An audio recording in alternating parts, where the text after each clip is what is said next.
Hello students, मैं अंजलि पयाल करती हूँ आपका आईसीटी वर्चुअल क्लासरूम देहरादून से। कैसे हैं आप सब लोग? उम्मीद करती हूँ आप सब लोग अच्छे होंगे और अपनी लाइफ में बहुत बेहतर कुछ कर रहे होंगे। आज हम बात कर रहे हैं क्लास 6 के साइंस की, और जैसा कि आप लोग जानते हैं चैप्टर चल रहा है सॉर्टिंग मटेरियल्स इनटू ग्रुप्स। वस्तुओं के समूह बनाना हम लोग यहाँ पर सीख रहे थे, जिसमें अपने सारे टॉपिक्स पढ़ लिए थे। अब हम लोग क्या कर रहे थे, इसकी एक्सरसाइज देख रहे थे, क्वेश्चन आंसर्स क्या क्या हैं उन पर हम लोग बात कर रहे थे। ठीक है ना? तो आइए आगे चलते हैं। लास्ट सेशन में हमने कुछ ऑड वन आउट टाइप के क्वेश्चन किए थे, जिसके आपने बहुत अच्छे से आंसर किए थे और ट्रू फॉल्स किए थे। ठीक है ना? सत्य असत्य।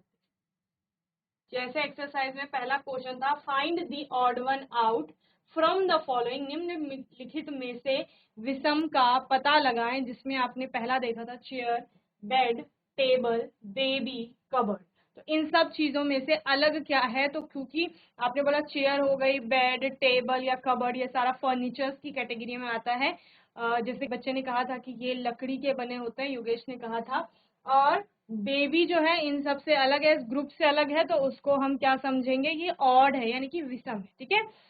बी आपका था rose, jasmine, boat, marigold and lotus. तो ये सारे आपके फ्लावर्स होते हैं, और फ्लावर्स में से जो बोट है आपका, यानी कि नाव, वो अलग है, तो उसको आपने अलग कर लिया था। ठीक है ना? सी था आपका aluminium, iron, copper, silver, sand.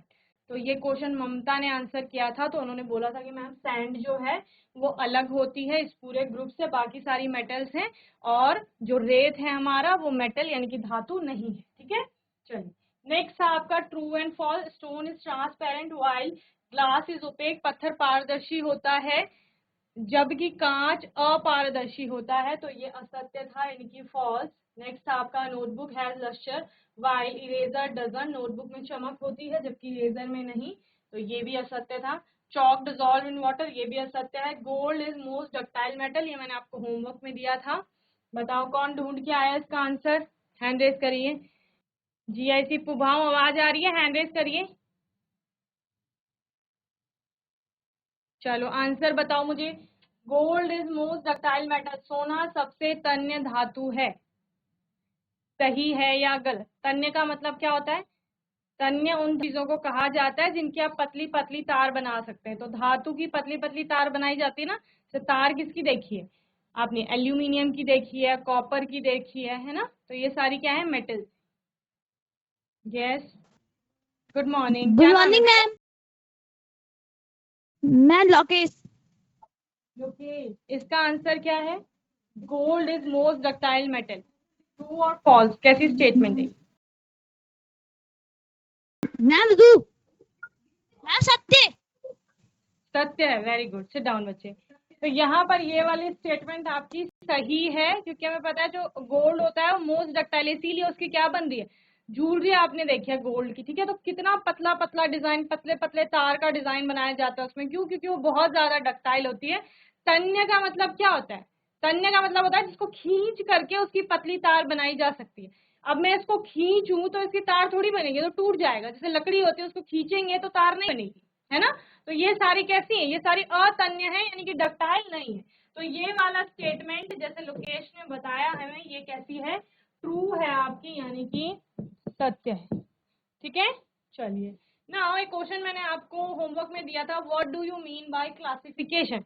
वर्गीकरण से आप क्या समझते हैं? बताओ, वर्गीकरण किसे कहा जाता है? ये मैंने आपको लास्ट सेशन में भी बताया था। वर्गीकरण का मतलब बेसिकली क्या होता है? छांटना होता है, समूहीकरण करना होता है। जैसे योगेश ने बोला था कि मैम मैं अपनी नोटबुक्स को एक साइड रखता हूँ, बुक्स को अपनी एक साइड रखता हूँ, स्टेशनरी का और जो सामान है यानी कि पेन हो गया, पेंसिल हो गया, इरेजर, शार्पनर, ये सारी चीजें एक साथ रखता हूँ। तो मैंने क्या कर दिया? उनका समूहीकरण कर दिया। तो बेसिकली जो छांटना है या वस्तुओं को उनकी समानता के आधार पर एक समूह में बांटना ही क्या है बच्चे? वर्गीकरण है। ध्यान से सुनेंगे, अभी पूछूंगी फिर कि क्या क्या पढ़ा अभी। So classification is the grouping और sorting together of things possessing similar और डिसिमिलर कैरेक्टरिस्टिक और प्रॉपर्टीज। ठीक है ना? जैसे आप लोगों ने क्या किया, बहुत सारा सामान लाया हमारे से, फिर आपने उनके ग्रुप बना दिए। किस आधार पर? कि उनको हमारा यूज किस तरह से हम उनका करेंगे। ठीक है। जैसे कुछ किचन का था उसको किचन में रख दिया, कुछ वॉशरूम का था उसको वॉशरूम में रख दिया, कुछ किसी और रूम का था तो उसको वहां रख दिया। तो इस तरह से हमने ग्रुप्स बना लिए। ठीक है। जैसे दुकान में हम लोग जाते हैं तो वहां भी समूह बने रहते हैं, यानी सामान के अलग अलग ग्रुप्स रहते हैं। आपका डेयरी प्रोडक्ट्स एक साइड है, इसके अलावा और जो आपके प्रोडक्ट्स होते हैं जैसे कॉस्मेटिक वगैरह वो एक साइड रखी गई हैं। तो इस तरह से अलग अलग ग्रुप बनाए जाते हैं और इसी ग्रुपिंग को क्या कहा जाता है, क्लासिफिकेशन कहा जाता है। जैसे जब हम बायोलॉजी पढ़ते हैं तो दो मेन ग्रुप्स पढ़ते हैं, क्या क्या, एक एनिमल्स का और एक प्लांट्स का। तो प्लांट्स में आपके सारे पौधे पेड़ आ जाते हैं, ठीक है, और एनिमल्स में सारे आपके प्राणी आ जाते हैं। तो इस तरह से क्या किया गया है, समूहीकरण किया गया और एक ग्रुप में एक समान या लगभग एक समान चीजों को रखा गया है। और जब दो चीजों को अलग अलग ग्रुप में रख रहे हैं तो उनमें कोई ना कोई भिन्नता है, इसीलिए उनको अलग अलग ग्रुप में रखा जा रहा है। ठीक है ना। तो यही आपका क्या है बच्चे, क्लासिफिकेशन है, यानी कि वर्गीकरण है। वर्गीकरण से आप क्या समझते हैं, वर्गीकरण समान या भिन्न विशेषताओं या गुणों वाली चीजों का एक साथ समूहीकरण या छटाई है। ठीक है, चलिए नोट करिए।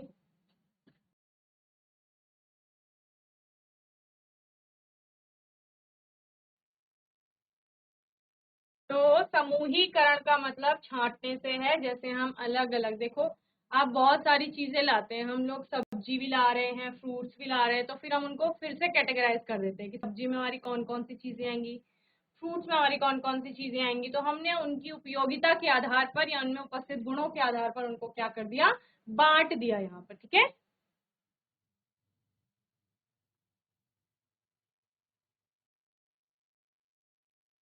चलिए अब क्लासिफिकेशन जैसे हम लोग देख रहे थे ना, मैं आपको एक एग्जांपल दूंगी तो आप लोग आंसर करेंगे।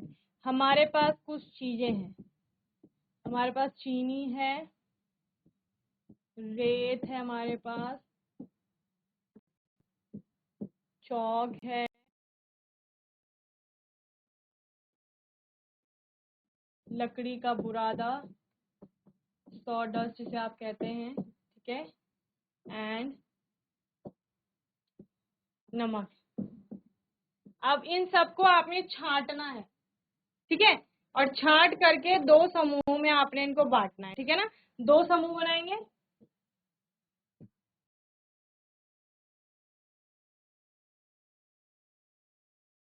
दो समूह बनाएंगे आप लोग, और दो समूह कौन कौन से बनेंगे ये आप बताएंगे। ठीक है। जीआईसी भवान ले लो माइक अपना। एक साथ आप किन किन चीजों को रख सकते हैं इनमें से, चलिए। जीआईसी पुभाव। Ma'am good morning. Very good morning Yogesh. Ma'am चीनी नमक। चीनी नमक को एक साथ रखेंगे।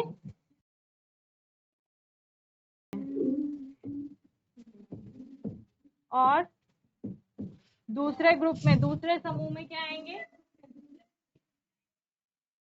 चौक और रेत।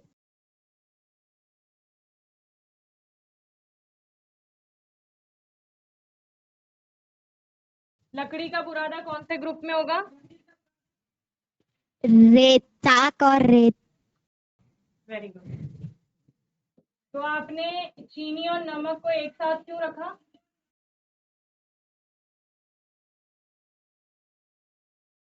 बताइए। Very good. मैम क्योंकि वो खाने वाली चीजें होती है। ओके। और बाकी सारी चीजें खाने वाली नहीं है इसलिए उनको आपने अलग रख दिया। ठीक है। और कोई गुण है जिसके कारण इनको एक साथ रख सकते हैं, एक तो आपने बता दिया कि इनको हम खाते हैं तो हमने एक साथ रख दिया, और कुछ बताओ। प्रॉपर्टीज पढ़ी है ना हमने बहुत सारी, जिनके बेसिस पर हम क्लासिफिकेशन कर रहे थे। चलिए very good Yogesh, sit down. कोई और आंसर करेगा, गर्ल्स बताइए। चीनी और नमक में और कौन सा गुण है जिसके कारण उनको एक साथ रखा गया है।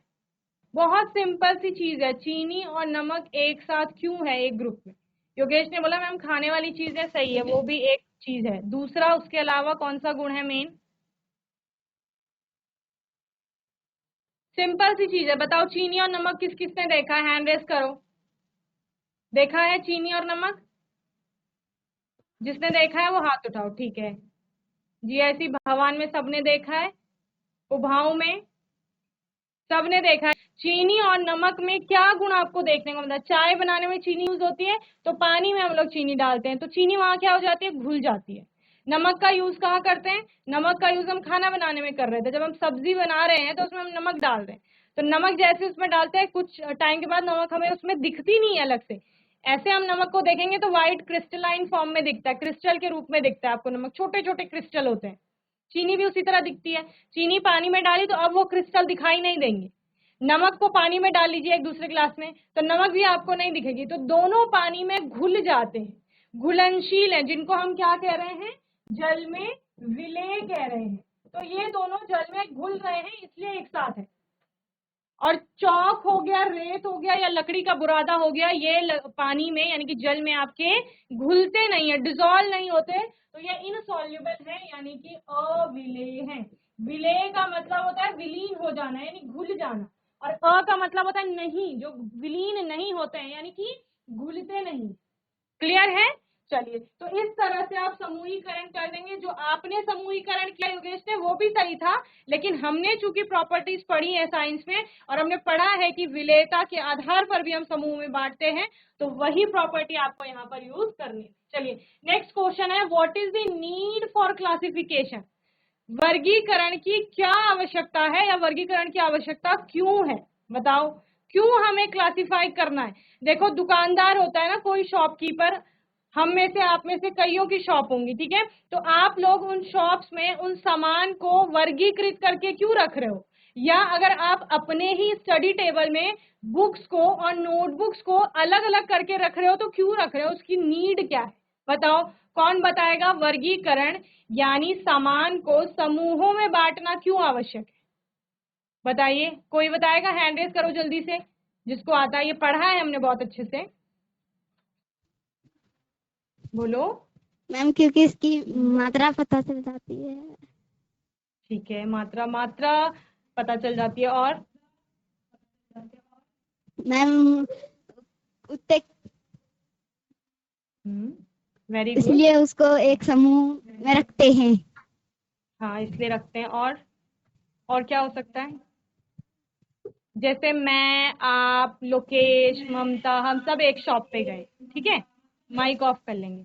हम जी सब मैम। लोग एक शॉप पे गए, हमको सबको अलग अलग सामान चाहिए, ठीक है। अब शॉपकीपर ने क्या किया है? सारा सामान ढेर लगा के रखा हुआ है, तो उसको उसमें से छांटने में क्या होगी? दिक्कत होगी, क्योंकि आपको अलग चीज चाहिए, मुझे अलग चाहिए, ममता को कुछ और चाहिए, लोकेश को कुछ और चाहिए, है ना, तो उनको समय लगेगा। वहीं एक ऐसी शॉप है जहां पर सब कुछ सही तरीके से रखा हुआ है, यानी समूहों में बांट कर रखा हुआ है, कि इधर स्टेशनरी है, इधर डेयरी है, इधर आपके अदर चीजें हैं, जैसे कॉस्मेटिक हो गया, या फिर बिस्किट नमकीन है, कुछ भी चीजें हैं, ठीक है, ऐसे अलग अलग रखा गया। फिर हम चारों शॉप पे गए, तो वो वाला शॉपकीपर हमें आसानी से सामान दे सकता है कम समय में, समझ रहे हैं, है ना, तो उनके समय की बचत हो गई समूहीकरण करने से। दूसरा जो आप बोल रहे हैं, मात्रा का भी पता चल जाएगा, उस ढेर में पता ही नहीं लगेगा कि कौन सा सामान खत्म होने वाला है और किसकी मात्रा अधिक है। जबकि समूहीकरण, अलग अलग जगह चीजें रखी हुई हैं, तो उससे पता चल जाएगा कि आपका सपोज नोटबुक्स है तो वो खत्म हो रही है, पेंसिल है तो वो अभी है हमारे पास अवेलेबल। तो इस तरह से, वेरी गुड बच्चे, सिट डाउन। तो क्लासिफिकेशन, ये तो शॉप के केस में देखा हमने, लेकिन हम अलग अलग चीजों को क्लासिफाई करके पढ़ते हैं। जैसे हमने क्या बोला, बायोलॉजी पूरा एक सब्जेक्ट है, उसमें हमने प्लांट्स को अलग पढ़ा, एनिमल्स को अलग पढ़ा, ठीक है।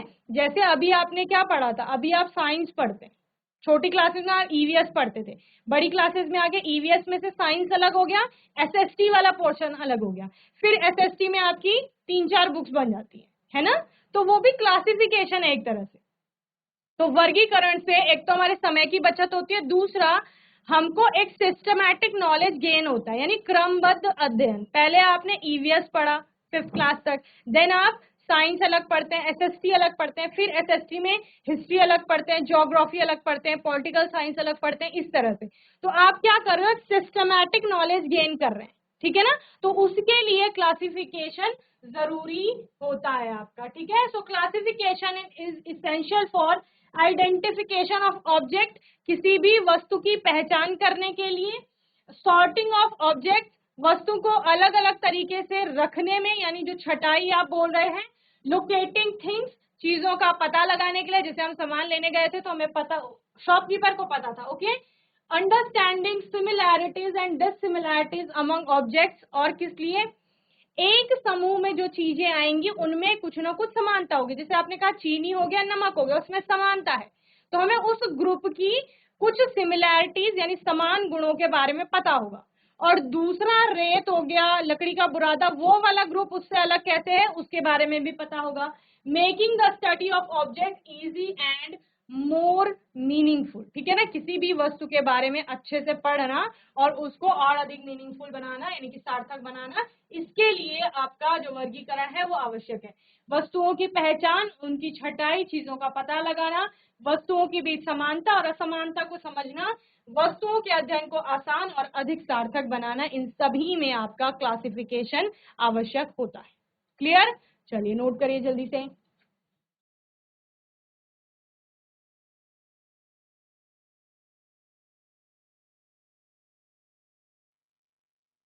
चलिए नोट कर लिया, हैंड रेज करो किस किसने नोट किया।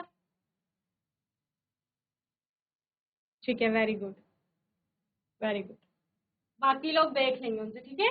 चलिए नेक्स्ट क्वेश्चन हम लोग देखते हैं। Why is mercury used in making thermometer, thermometer बनाने में पारे का उपयोग क्यों किया जाता है। देखो थर्मामीटर सभी ने देखा है, किस किसने देखा है थर्मामीटर, हैंड रेज करो। थर्मामीटर किस किसने देखा है। चलिए, कभी आपको फीवर आया होगा या आपके घर में किसी को फीवर आया होगा, आपके नोन में किसी को फीवर आया होगा, आप उनके साथ डॉक्टर के पास गए होंगे उसके क्लिनिक में, तो डॉक्टर क्या करता है, उसके पास एक पतली सी आपके थर्मामीटर होती है जिसका वो यूज करता है, उसी को थर्मामीटर बोलते हैं। उससे वो क्या करता है, टेम्परेचर नोट करते हैं। क्या नोट करते हैं, तापमान, यानी कि शरीर जो है वो कितना गर्म हो रखा है वो नोट करते हैं, ठीक है, उसको थर्मामीटर बोला जाता है। उस थर्मामीटर में जो हमको तापमान बताता है, ध्यान से सुनेंगे, बातें नहीं करेंगे, जो थर्मामीटर होता है उसमें रेड कलर का एक धागे जैसा ऊपर चढ़ रहा होता है जब भी टेम्परेचर बढ़ता है, तो वही क्या होता है, मरकरी होता है, पारा। मरकरी एक धातु है, ठीक है। और जब उसको टेम्परेचर मिलता है, देखो अगर आपने, हमारे शरीर का तापमान अधिक है, गर्म है हमारी बॉडी, ठीक है, इस थर्मामीटर को तो नॉर्मल टेम्परेचर पे है, यहाँ पर 25 डिग्री है, 30 डिग्री है, ठीक है, नॉर्मल टेम्परेचर है, और बॉडी का टेम्परेचर बहुत ज्यादा है, बॉडी के कांटेक्ट में ले जाएंगे इसको, तो अब जैसे ये कांटेक्ट में आया इसका टेम्परेचर भी बढ़ेगा, और पारा जो होता है यानी मरकरी जो धातु है वो धीरे धीरे ऊपर बढ़ेगी। क्यों, उसी को क्यों यूज किया जा रहा है, एक तो वो रूम टेम्परेचर पे ऐसी धातु है जो कि लिक्विड स्टेट में होती है यानी कि द्रव अवस्था में। दूसरा, जब उसको हीट मिलती है, ऊष्मा मिलती है या गर्मी मिलती है, तो उसका एक्सपेंशन होता है, ठीक है, प्रसार होता है, तो इस वजह से उस मरकरी का यूज किया जाता है थर्मामीटर में, ठीक है। तो mercury is liquid at room temperature, कमरे के तापमान पर क्या है, द्रव अवस्था में, पानी जैसा दिखेगा, and it is a good conductor of heat, ऊष्मा का एक अच्छा चालक होता है। ऊष्मा के संपर्क में आना है ना, उसको बॉडी क्या है, गर्म है, तो उस गर्मी के संपर्क में आना है। मरकरी हैज लस्टर, एक प्रकार की चमक है, चमक नहीं होगी तो दिखाई कैसे देगा कि मरकरी ऊपर चढ़ रहा है, ठीक है। It is easy to read the temperature shown by the level of mercury, ठीक है ना, और इससे फिर क्या हो जाता है, आसान हो जाता है कि मरकरी कौन सा तापमान दिखा रहा है। अगर वो चमकदार है तो चमक, एक प्रकार की चमक उत्पन्न करेगा और हमें दिखाई देगा। तो थर्मामीटर बनाने में पारे का उपयोग क्यों किया जाता है, मरकरी यानी कि पारा, मरकरी भी वही है, पारा भी वही है, ठीक है ना। मरकरी कमरे के तापमान पर तरल होता है यानी द्रव होता है, यह ऊष्मा का अच्छा संवाहक या चालक होता है, इस प्रकार से लिखेंगे, तरल यानी कि द्रव या ऊष्मा का अच्छा संवाहक, इसको चालक भी बोलते हैं या सुचालक है। मरकरी में चमक होती है, इसलिए पारे के स्तर को के द्वारा दिखाए गए तापमान को पढ़ना आसान हो जाता है।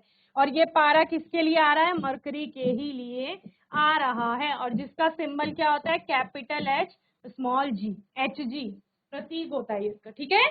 तो कभी प्रश्न आए कि थर्मामीटर में कौन सी धातु है, तो कौन सी धातु है, मरकरी, जिसको पारा भी कह रहे हैं और जिसका सिंबल एच जी है, ओके।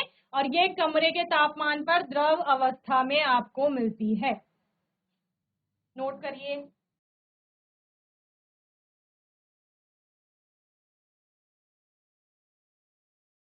अब ये क्वेश्चन क्लासिफिकेशन में बोलेंगे कहाँ से आया, तो ये वहां से आया जहां आप चमक को पढ़ रहे थे, धात्विक चमक की, धातुओं की बात की थी, वहां से ये प्रश्न आया। यहाँ पर कोशिश की जा रही है कि आपको जितने पॉसिबल है उतने क्वेश्चन कराए जाएं, आपकी बुक के अतिरिक्त भी। क्यों? क्योंकि आप जब कॉम्पिटिटिव एग्जाम देते हैं तो ऐसे क्वेश्चन आते हैं, वहां पर एमसीक्यूज में आएंगे बहुविकल्पीय प्रश्नों के रूप में, लेकिन कहीं से भी आ जाएगा। तो कॉन्सेप्ट बेसिकली क्लियर आपका होना चाहिए, ठीक है ना। चलिए अब होमवर्क के लिए question, on what basis are the various object groups, ठीक है ना, किस आधार पर अलग अलग वस्तुओं को आप लोग बांटते हैं। अलग अलग प्रॉपर्टीज देखी थी ना, विभिन्न वस्तुओं को किस आधार पर समूहित किया जाता है या वर्गीकृत किया जाता है, किस आधार पर बांटोगे। तो कौन सा आधार था, जो हमने वो गुण पढ़े थे ना, वही आपका आधार होंगे, तो वो आप लिख कर लाएंगे सारे। बोलो भाई, आज का सेशन किस किस को समझ में आया, हैंड रेज करिए, किसे समझ में आया, जितने प्रश्न करें। Very good.